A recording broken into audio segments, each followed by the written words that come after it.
ओम ओम ओम। आइए, जब तक मुख्य अतिथि जी हमारे मध्य में उपस्थित होते हैं तब तक मैं आप लोगों के मध्य में उपस्थित हूँ।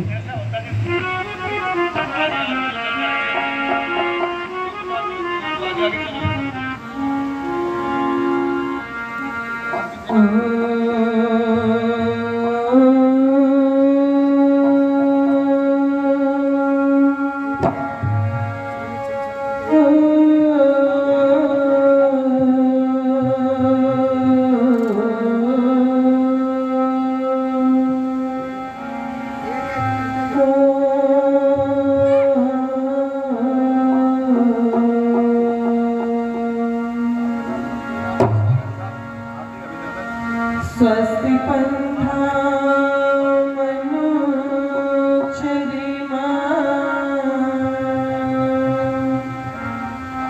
सूर्य चंद्रमसा विवा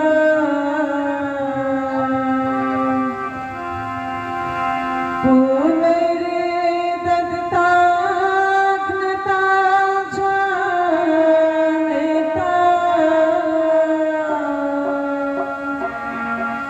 संगमे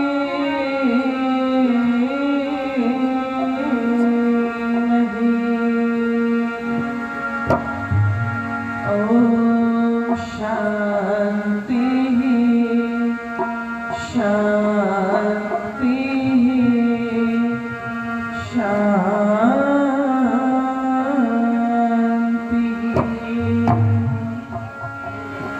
आइए, ये पंक्तियां वैसे तो मैंने पहले सुना दी थी, लेकिन एक आर्य जी ने निवेदन किया है पुनः सुनाने के लिए, तो पंक्तियां आप लोगों के मध्य में निवेदन कर रही हूँ। और इस पंक्तियों को लिखने वाले परमात्मा ने जिनको बहुत मधुर कंठ दिया है, लेकिन ईश्वर की व्यवस्था है, अभी जिन्होंने बहुत सुंदर भजनों के माध्यम से, 2 भजनों के माध्यम से हमारा मार्गदर्शन किया, बहुत सुंदर पंक्तियां उन्होंने लिखी, अपनी लेखनी के माध्यम से जो प्रचार और प्रसार कर रहे हैं मेरे पिता तुल्य आदरणीय श्रद्धेय रामरख आर्य जी ने लिखी है बहुत सुंदर पंक्तियां। ऐ मेरे सच्चे पिता, कर दो मुझ पे तुम दया, तेरा मुझको आसरा को बड़ा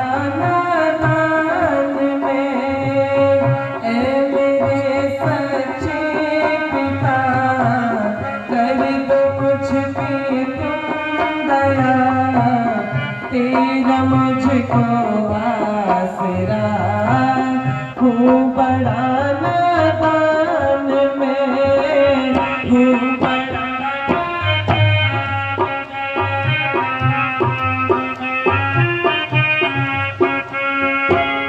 दे दिया मानवी कतन है मगर इसमें विघन, दे दिया है मगर इसमें विघन, विषय का चक्र चला बस में होता ना ये मन, बेबसी में हो गया दे दो मुझको तुम दुआ, बेबसी में हो गया दे दो मुझको तुम दुआ, तेरा मुझको आसरा हो बड़ा नादान में। ऐ मेरे सच्चे पिता, कर दो मुझ पे तुम दया, तेरा मुझको आसरा हो बड़ा नादान में हो बड़ा।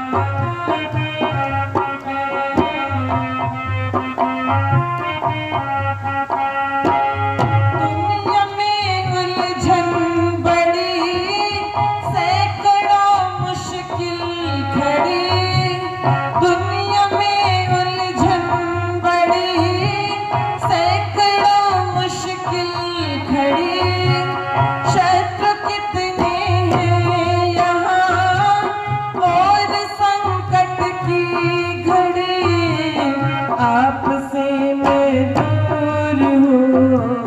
हर तरह मजबूर हूँ, आपसे मैं दूर हूँ, हर तरह मजबूर हूँ, तेरा मुझको आसरा तू बड़ा नादान में।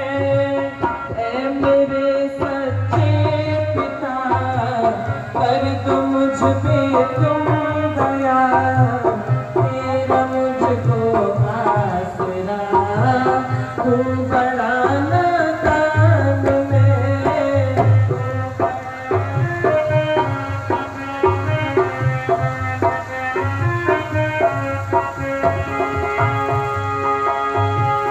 पैदा हो मरना यहाँ, कर्म कर भरना यहाँ, पैदा हो मरना यहाँ, कर्म कर भरना यहाँ, अनगिनत है योनियाँ, सब में ही फिरना यहाँ, मेरा ये चक्कर मिटा, राम रख बंधन हटा, मेरा ये चक्कर मिटा, राम रख बंधन हटा, तेरा मुझको आसरा हूँ बड़ा नादान में। ऐ मेरे सच्चे पिता, कर दो मुझ पे तुम दया, तेरा मुझको आसरा हूँ बड़ा नादान में, हूँ बड़ा नादान में, हूँ बड़ा नादान में, हूँ बड़ा नादान में।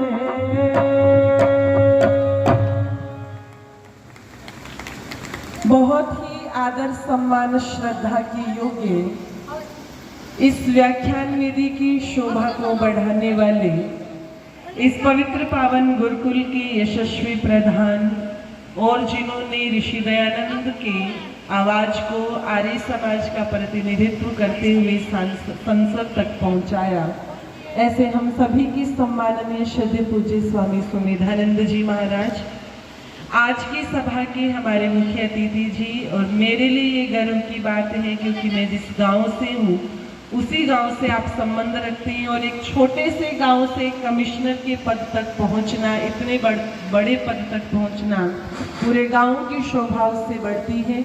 यहाँ पर उपस्थित आदरणीय श्रद्धेय R.K. वर्मा जी, इस व्याख्यान वेदी की शोभा को बढ़ाने वाले, इस गुरुकुल के प्राण, इस गुरुकुल के आधार, जिन्होंने अपने जीवन का एक एक मिनट इस गुरुकुल को देकर के इस बुलंदी तक पहुंचाया है, श्रद्धेय पूज्य स्वामी राम स्वरूप शास्त्री जी, बहुत ही आदर सम्मान श्रद्धा की योग्य, एक योग्य पिता के योग्य पुत्र, श्रद्धेय पूज्य दादाजी रामजी लाल आर्य जी, जिन्होंने इस गुरुकुल की जड़ों को सींचा है, अपने पिता का प्रतिनिधित्व करते हुए वो इस गुरुकुल में अपना समय दे रहे हैं। श्रद्धेय पूज्य ताऊजी आदरणीय सुभाष जांगड़ा जी, इस व्याख्यान वेदी पर विराजमान आदरणीय श्रद्धेय श्री राजकुमार आर्य जी, आदरणीय रामकुमार आर्य जी, HR ज्वेलर्स भी यहाँ पर बैठे हैं, आदरणीय उदयवीर आर्य जी, अन्य समस्त अतिथि महानुभाव, समस्त विद्वजन गण बड़ी ही कुशलता पूर्वक मंच का संचालन कर रहे आदरणीय जगतपाल शास्त्री जी, सम्मुख उपस्थित समस्त धर्म के अभिलाषी सज्जनों, पूजा एवं वंदना की योग्य मातृशक्ति गुरुकुल की पवित्र ब्रह्मचारी गण, आइए बहुत ही थोड़े से विचार मैं आप लोगों के मध्य में रखूंगी। बस हमारे अतिथि महानुभाव, हमारे मंत्री जी पहुंचने वाले हैं। हम सब यहाँ पर एकत्रित हुए हैं। आदरणीय श्रद्धेय रामलक जी ने एक बात बताई कि आज तिथि के अनुसार ऋषि दयानंद की जयंती और आर्य समाज का स्थापना दिवस है। कोई मेरे से ये पूछे कि मेरे जीवन का सबसे बड़ा सौभाग्य क्या है, तो मैं यही कहती हूँ कि मेरे जीवन का सबसे बड़ा सौभाग्य है कि परमपिता परमेश्वर ने एक ऐसे परिवार के अंदर जन्म दिया जिस परिवार में मैंने ऋषि दयानंद को देखा, जिस परिवार में मैंने विद्वानों को आते जाते देखा, जिस परिवार में पूज्य आचार्य जैसे विद्वानों के चरण हमेशा घर में आशीर्वाद के रूप में पड़े रहे। ऋषि दयानंद के विचार हमारे परिवार में रही, ये मेरे जीवन का सबसे बड़ा सौभाग्य, उस ईश्वर की मैं कृपा मानती हूँ जिन्होंने मेरे जीवन को एक इतनी बड़ी दिशा दी। और हम ऋषि दयानंद का 200वां जन्म उत्सव बड़े बड़े स्तर पर कार्यक्रम हुए। उद्घाटन आदरणीय नरेंद्र मोदी जी ने किया दिल्ली के अंदर इंदिरा गांधी स्टेडियम के अंदर। उसी समय बड़े बड़े कार्यक्रम ऋषि दयानंद की जयंती पर हुए हैं। हम भी यहाँ से ये संकल्प ले ऋषि दयानंद की 200वीं जन्म जयंती पर कि जो कार्य ऋषि दयानंद ने किए, हम ऋषि दयानंद के कार्यों का अनुसरण करते हुए, ऋषि दयानंद ने नारा दिया था दुनिया के लोगों बैक टू वेदास, और एक लोगो उन्होंने दिया कि कृण्वन्तो विश्व आर्यम, की हम सारे संसार को आर्य बनाते हुए चले, सारे विश्व को आर्य बनाते हुए चले। सारा संसार आर्य तब बनेगा, पूरा विश्व आर्य तब बनेगा जब हम कृण्वन्तो स्वयं आर्यम बनाते हुए अपने आप को चलेंगे। क्योंकि नारा लगता है कि हम सुधरेंगे तो जग सुधरेगा। इसीलिए आचार्य चाणक्य एक बात कहते हैं अपनी चाणक्य नीति में, देखो परिवार में एक व्यक्ति का नुकसान होता हो और पूरे परिवार का भला होता हो तो उस व्यक्ति को अपना नुकसान कर लेना चाहिए। उससे आगे बढ़कर के कहा कि एक पूरे परिवार का नुकसान होता हो और पूरे गांव का भला होता हो तो उस एक परिवार को अपना नुकसान कर लेना चाहिए। यदि पूरे गांव का नुकसान होता हो, जिले का भला होता हो तो उस गांव को अपना नुकसान कर लेना चाहिए। एक जिले का नुकसान होता हो और देश का भला होता हो तो उस जिले को अपना नुकसान कर लेना चाहिए।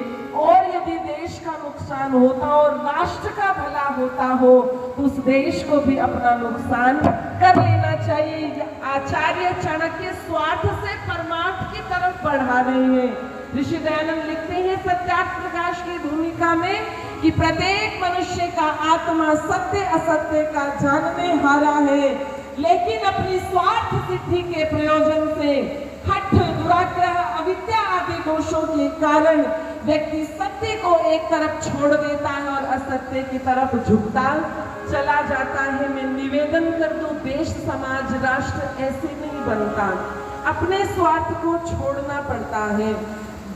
अच्छा व्यक्तित्व हो और जो चाहे वो कहाँ का भी हो, किसी भी जाति का हो, लेकिन संकीर्णता इतनी आ गई कि जातिवाद इतना जहर घोल करके बैठा है कि एक चुनाव आता है और एक गांव के 10 टुकड़े करके चला जाता है, सारा भाईचारा खत्म करके चला जाता है। ऐसे देश राष्ट्र नहीं बनता। ऋषि दयानंद जी ने आकर के वही स्वार्थ को छोड़ करके परमार्थ का रास्ता हमें दिखाया था। तो आर्यों निवेदन कर दूं बस कुछ पंक्तियां।